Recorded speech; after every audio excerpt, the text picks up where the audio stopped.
Hi, this is Jim Smith. This is the 1000.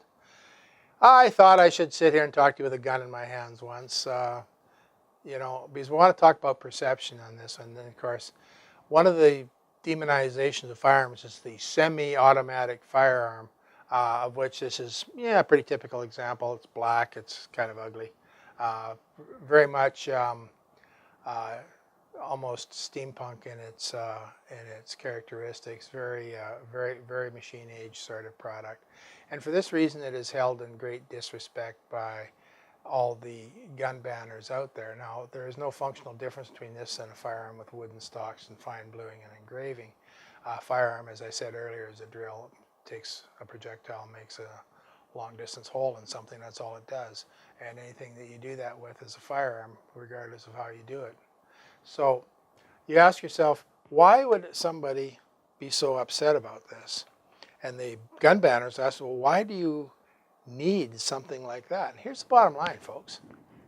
Let's get real straight about this. I don't need anything except food, clothing, and shelter. I used to be a grade 8 teacher. I taught my kids how to do that. Food, clothing, and shelter. We know all about that. There's a place called Communist China under Mao Zedong. And that's how they did it. They had a bowl of rice, maybe on a special occasion, a whole piece of fish or pork in it or something. They had clothes, if you didn't want to wear padded cotton clothes in dull, drab, ugly colors that all looked the same. And they had shelter even if you were 10 people to a room. And if you were really lucky, they ever gave you a bicycle. If you ever seen the bicycles in those days, they were black. They had a little piece of reflective paint on the back bumper. When I was in China, I used to call those old Crocs the Maos, because they dated back to that length of time. And that's all you really needed. Everything else is want. We live in a want society. We live in a market society. And some people find these guns interesting. Why? Because they're mechanically interesting. They are historical firearms. Many of them are semi-autos that are built to give the ambiance of the military firearm, but they're in no way military. They're not used by any military. They're not used by any police force. They're just civilian versions, so that the civilians can be informed on what, in this case, the Czechoslovakians of their day were using for firearms, kind of, and that's all they are. But they're demonized on look. Now, if this was a human being sitting here on my knee and you demonized it because it was black, there'd be no end to trouble. If you demonize the Prime Minister's limousine because it's black, there'd be all kinds of trouble. But for some reason, you can demonize a gun because it's black. But there's this saying, about different colors are the new black, orange is the new black. Well, tell you what, guys, black is the new black. That's the way it is. And the weird thing is, I don't know if you're aware of this, but when you put plastic furniture on a firearm, it actually costs more to make black plastic than it does light-colored plastic, because the blackening is carbon. And the carbon's expensive, and it takes more of it to make something black than it does to make it blue or green or yellow or something like that. So you can have any color you want.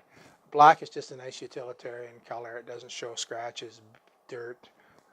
Guns are dirty little things, and they need a lot of cleaning, and some of us don't like cleaning guns, so anything that hides the dirt is kind of cool. But that's how it works. This is just a firearm. It's no different than any other firearm. When a liberal politician, and I'm talking to big L liberal politicians in Canada, tell you, we have to ban semi-automatic firearms, and they get this out of the States. This is Sarah Brady parroting. They're not doing any original thinking on this. They don't even know what they're damn well talking about. They have no idea.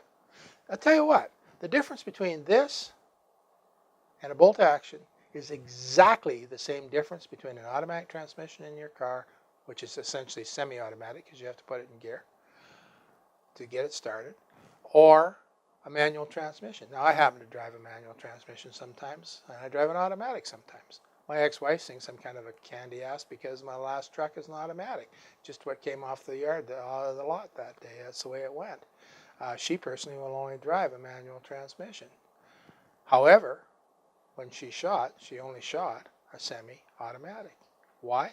Because the mechanical configuration of the firearm makes it more reliable in the loading.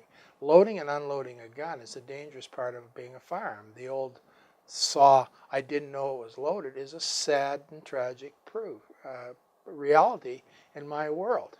So a semi-automatic that's always loaded and it's done mechanically, so there's very little chance for jamming, wedging, and all those sorts of things, is actually a safer gun, in my opinion, than a lot of manual action firearms. But the main difference is it's just 50 years newer. It's 100 years newer. And that's weird too, because, if you think about this for a minute, and this is kind of odd. First semi-automatic rifle was commercially successful in the United States of America and in Canada. They used to be really popular in Eastern Canada. It was the 1907 Winchester in .351. It came with a 5-round mag, came with a 10-round mag. Nice little gun. Straight blowback. Kind of odd that it wasn't a lock breech. In 1910, Winchester made a big version, the 401, which is highly desirable with collectors. And these guns worked. They worked just fine. They were used by law enforcement, as a matter of fact, in the early day, in the Roaring 20s, for their extra firepower. And nobody seemed to be all twisted and warped about them. Remington made the Model 8, which is a long recoil semi-automatic rifle, actually quite a brilliant design, and it worked too. Then, of course, we started looking at gas operation, which is more in the lines of an internal combustion motor than a recoil-operated gun is. And then John Garand makes the first genuinely successful gas-operated firearm with the M1 Garand of World War II fame. And after that, all sorts of things happen. We have Heckler & Koch, for instance, deciding they can make a recoil-operated semi-automatic rifle. A triumph of engineering over common sense that works and works well. I've owned several of them. They shoot, and I shot them. They shoot just fine. Just shows what you can do. But all it is mechanical engineering. And to say that this is somehow, in some way, wrong, and I think it's just trying to turn back the time. It's like going back to the times of the Luddites and trying to get rid of the sewing machines, going back to sewing by hand. Yeah, you can do it, but it doesn't make any sense, and it's a futile effort in the long run, just because it is what it is. If you want to help the misuse of firearms, you might consider, just a thought, is stop the misuse of firearms on TV, in movies, and that sort of stuff, because that is really, really garbage, what you see on TV. When my kids were little, and since I'm old, my kids are fairly old too, there's a show on TV called The A-Team. And I'd never let my kids watch The A-Team.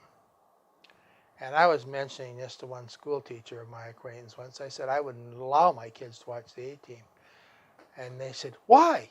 Nobody ever gets hurt. I said, exactly. My kids understand if Daddy cuts loose 1,000 rounds of ammunition, there's going to be problems on the other end. My kids understand that firearms are inherently dangerous and have to be treated with extreme respect. You just go blasting around the neighborhood and nobody gets hurt. That's absolutely irresponsible. These people should be charged with accessories to criminal negligence causing death. Of course, they never will, because they got millions of dollars and they're well loved. I don't know if you're aware of this, but Sylvester Stallone, after the Rambo series, actually apologized to the gun owners of the world for how the misrepresentation of firearms in his movies caused unnecessary and punitive gun control. Thanks, Sly. Wish your buddies had as much guts. Thank you. Thanks for dropping in and watching. If you liked what you saw, please share it with your friends. Please like it. Please subscribe to our channel and drop into www.the1000.ca and follow our movement. Bye.